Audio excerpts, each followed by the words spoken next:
سلام، حالتون چطوره؟ خیلی خوش اومدین به این ویدیو. توی این ویدیو قراره با همدیگه بریم خوشمزه ترین غذاهای هر کشور رو با همدیگه اسمشون رو بگم و بهتون معرفیشون بکنم. بریم. توی فهرست ما اولین غذا دوبلین کادل، غذای ملی ایرلنده. بعدش بورک، غذای خیابانی مشهور منطقه بالکان. کاری ویندالو، خورش کاری محبوب هند. پتای، غذای مشهور تایلندی. بوریتو، صبحانه مشهور مکزیک. گولاش، غذای ملی مجارستان. لاهماجون، پیتزای مشهور ترکیه. پیروگی، دلمه لذیذ لهستان. سوپ نودل فو، غذای ملی ویتنام. سوسیس کاری، غذای خیابانی مشهور آلمان. سوسیسشون واقعا معروفه.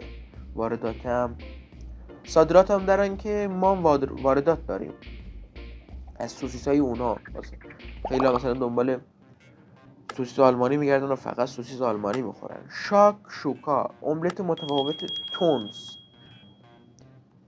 جامبالیا تاس، کباب لذیذ آمریکا. بیبیم پاپ، غذای مقوی کره جنوبی. کانتیرول، غذای خیابانی مشهور هند.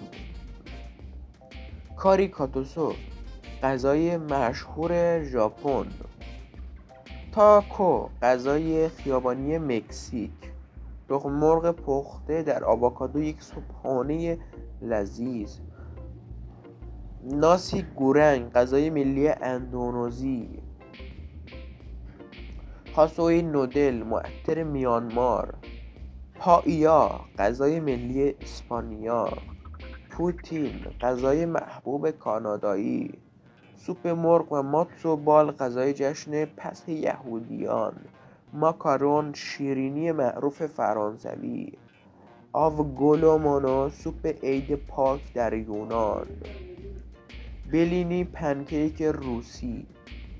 چیکن 65 میان وعدی تند هندی.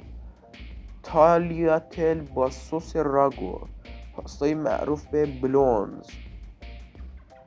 خوراک بیگوس، غذای ملی لهستان. این خوراک متشکل از گوشت‌های تکی مختلف، کلم ترشی آبپز شده با سرکه و کلم تازه خرد شده.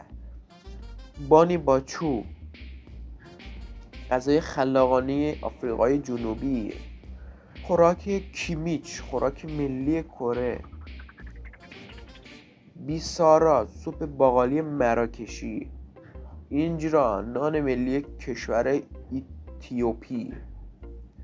مرغ جرک، مرغ گریل تند جامائیکایی. همس، غذای محبوب خاورمیانه. همس یک خوراک مدیترانه عربی است که از نخود پخته، روغن زیتون، ارد، آب لیمو و سیر له شده تهیه می شود. همس غذای مشترک بین اکثر کشورهای خاورمیانه است که ما جزوشون نمیشیم. کوتی روتی، غذای تند خیابانی سریلانکا. خوراک برای تجین، یک طعم اصیل مراکشی. سمبوسه، میان وعده پرطرفدار هندی. کوشاری، غذای ملی مصر. اسپرینگ رول، غذای خیابانی محبوب چین. خاچاپوری، نان ملی و متفاوت کشور گرجستان. سوپ پیاز، طعم دلنشین یک غذای فرانسوی. لازانیا، غذای مشهور و پرطرفدار ایتالیایی. توست فرانسوی، صبحانه‌ای به سبک پنکیک. کروسان، نان خوش‌طعم و محبوب فرانسوی. مارزیپیان، شیرینی بادامی مشهور آلمانی. سوپ بورش، پیشغذای خوشمزه روسی. رسیدیم به پایان متن. خیلی ممنونم که تا به اینجای ویدیو همراه من بودید. بدرود تا ویدیوی دیگر.